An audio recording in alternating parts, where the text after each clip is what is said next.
Guys, so today I'm coming to you with my first ever video, and for my first video today I'm going to be doing a really simple and easy few DIYs, and I was able to pick up everything just from my local craft store, so it's really inexpensive and easy to find all the items. So for the first DIY today we're going to be doing this canvas earring holder, which is really cute and handy if you don't have a lot of space to store all your earrings. The materials you will need for this is a small thin canvas that you can push through with a pin. You're going to need paints and paintbrushes depending on what pattern you choose.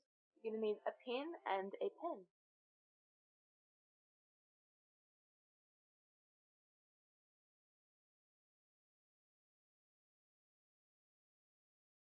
So the first thing I did was cover the canvas completely in this purple colour. I had to about screw for it to be pretty well covered, but depending on what sort of paint you use it might need more. You just want to give it a really generous coat and try to use single slicing motions in the same direction to stop that funny grainy look. Once it's completely covered and completely dried, you want to sketch out with a pencil your design. I was going for this kind of off-centered arrow kind of look.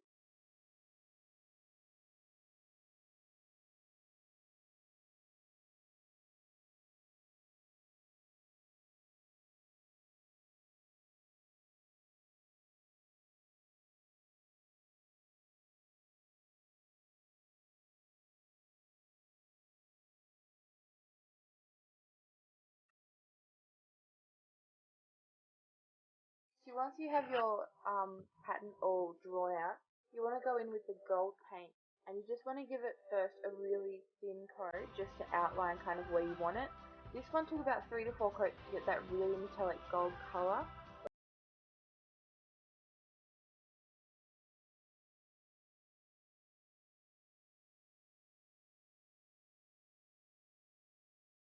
So once it's completely dry, you want to go in with a pin, and where you want the earring holes to be, you just want to push through really lightly till there's a hole. I did about 6 steps in this one, but I ended up going back later and doing heaps more, so you can do as many or as little as you'd like. The next step is to go in with those holes that you've made with the pin and push them in a little harder with the pen just to make the holes a bit bigger and a bit easier for your earrings to slide into. So of course the next step is just to find a place to put your earrings and add your earrings to the board.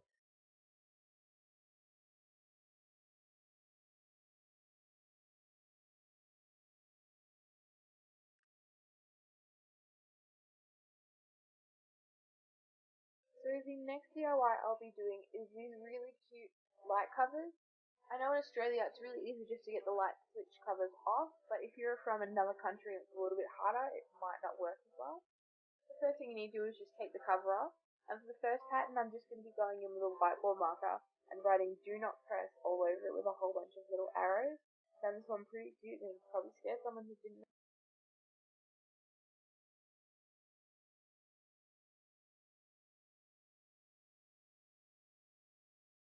So for the next one, I'm just again going in with a whiteboard marker on the white switch cover and drawing this really cool pattern starting from one corner going into the other.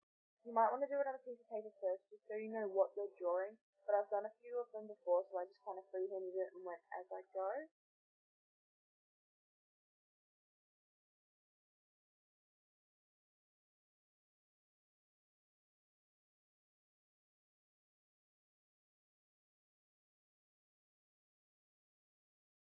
So for this one we're going to be using some old decorative paper or some wrapping paper you might have in your house.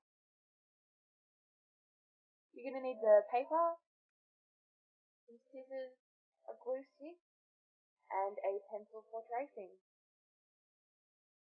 The first thing I did was just cut out the small pieces of paper because I was using wrapping paper, and I put the light switch on top of it, and I went in with a pencil and traced the inside to exact so I know how big to cut out the hole, and then with about a centimetre gap from the outside I just did this really rough rectangle so we knew how to cut it down.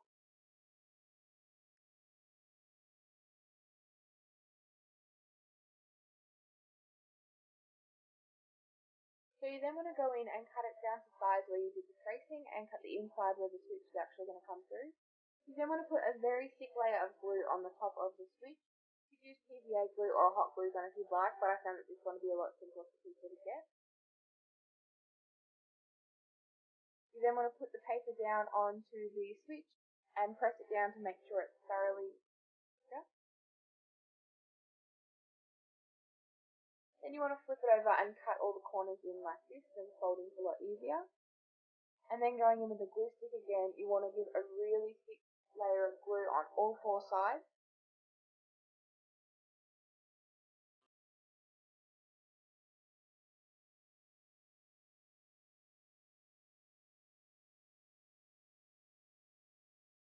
Then folding in two sides at a time, I went with the two long sides first, just making sure it's really pressed down well so there's no bubbles or anything inside of it.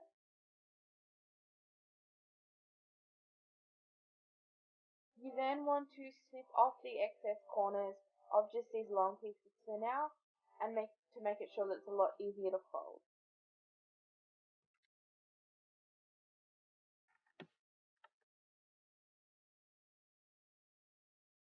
So the next step is to fold in the two remaining corners, being the short corners, and making sure again that they're thoroughly pressed down. I then went and added glue to the little flat or corners that are stuck up, and I stuck them down, folding them over to where the long side was folded in. Just making sure they're pressed down as well so it's not going to open back up.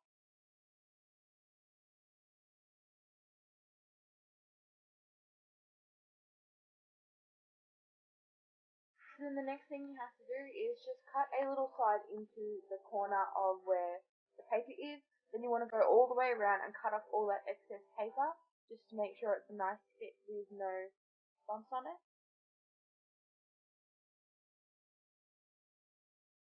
And then of course once you've done, you just have to press it back onto your light switch and you're good to go.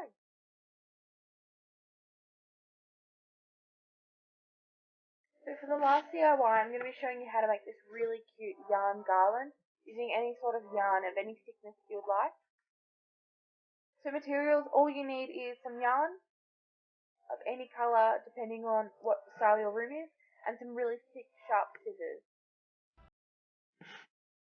The first thing you want to do is unroll a little bit of your yarn first, just so it's not as hard to roll up. Then you want to put it across your four fingers and you just want to start wrapping. I didn't count how many times I was wrapping, I just did it till it was thick enough for what I was after.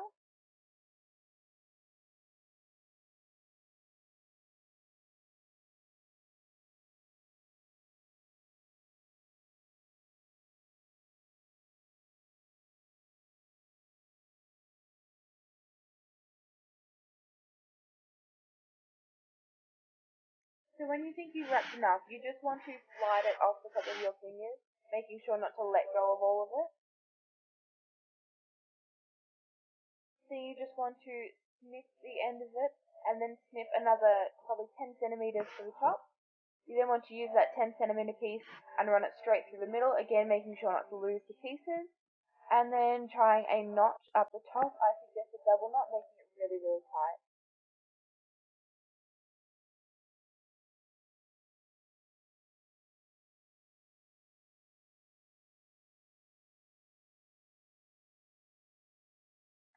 So then you just want to run your fingers through the middle again, and going in with the sharp scissors, making sure not to cut yourself, you cut completely straight through the middle of the opposite side to where you tied them, making sure you don't miss any of the little things.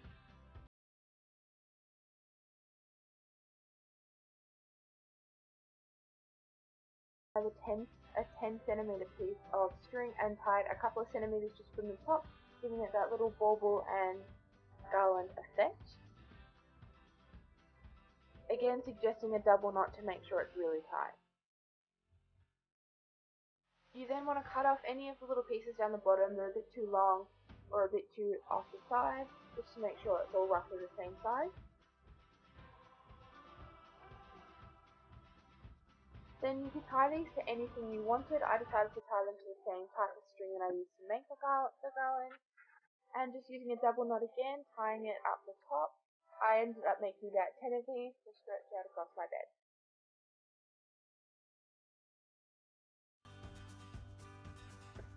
So of course the next step is just to hang it up. I used glue tack on my windowsill and it stayed up really well.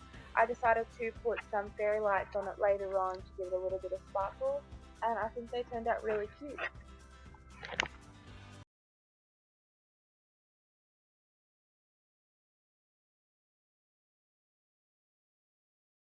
forget to hit that like button if you liked my video, and hit subscribe if you'd like to see more videos from me. I'm really excited to be making some more videos for you, and I hope you enjoyed. Bye!